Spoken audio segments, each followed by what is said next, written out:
الحمد لله والصلاة على نبيه وعلى آله وصحبه أجمعين أما بعد. الحمد لله الذي أنزل على عبده الكتاب ولم يجعل له عوجا قيما لينذر بأسا شديدا من لدنه ويبشر المؤمنين الذين يعملون الصالحات أن لهم أجرا حسنا ماكثين فيه أبدا.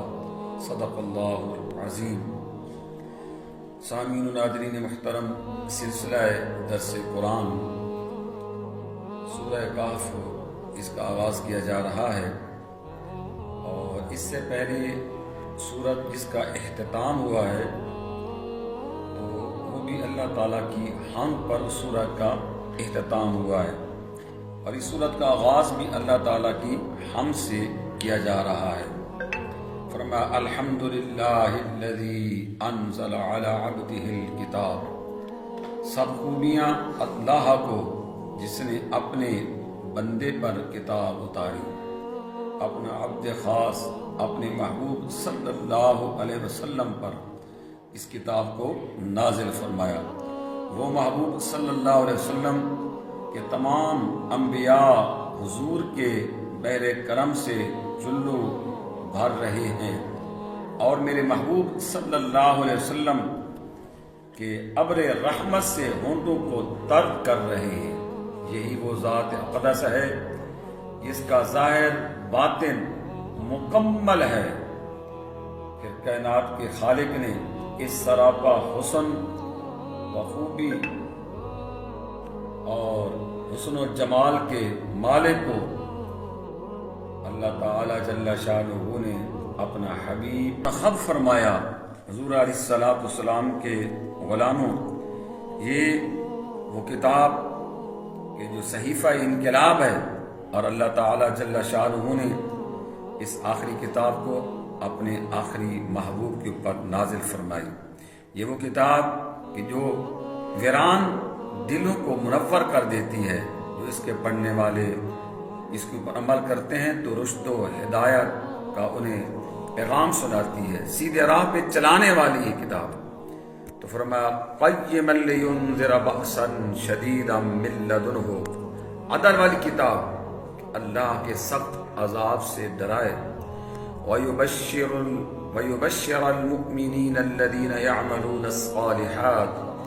اور ایمان والوں کو جو نیک کام کریں بشارت دے کہ ان کے لیے اچھا ثواب ہے جس میں وہ ہمیشہ رہیں گے.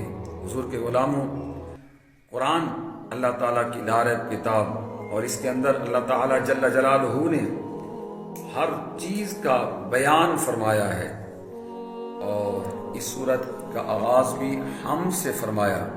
حدیث شریف میں ہے کہ رسول اللہ صلی اللہ علیہ وسلم نے فرمایا کہ روز قیامت جنت کی طرف سب سے پہلے وہ لوگ بلائے جائیں گے جو ہر حال میں اللہ تعالیٰ کی حمد کرتے ہیں.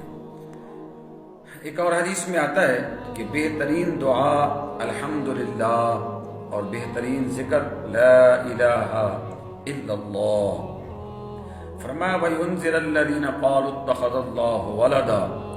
اور ان کو ڈرائیے جو کہتے ہیں اللہ نے اپنا معاذ اللہ کوئی بچہ بنایا ہے. فرمایا اس کی شانیں یہ ہیں. فرمایا محبوب اعلان کر دو قُلْ هُوَ اللَّهُ احد، بے شک اللہ ایک ہے.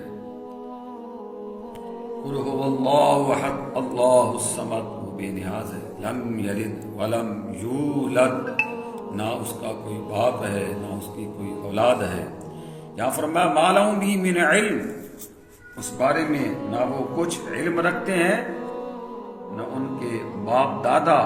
کتنا بڑا بول ہے کہ ان کے منہ سے نکلتا ہے من افواہہم ان یقولون الا کاذبا، نرا جھوٹ کہہ رہے ہیں.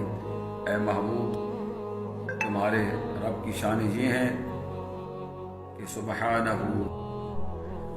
تو حضور کے غلاموں، اللہ تعالی جل شانہ کی شان کہ وہ ہر عیب سے منزہ مبرہ، اولاد سے پاک، نہ وہ کسی کا باپ نہ اس کی اولاد، بلکہ وہ ہر چیز کا خالق، مالک، رزاق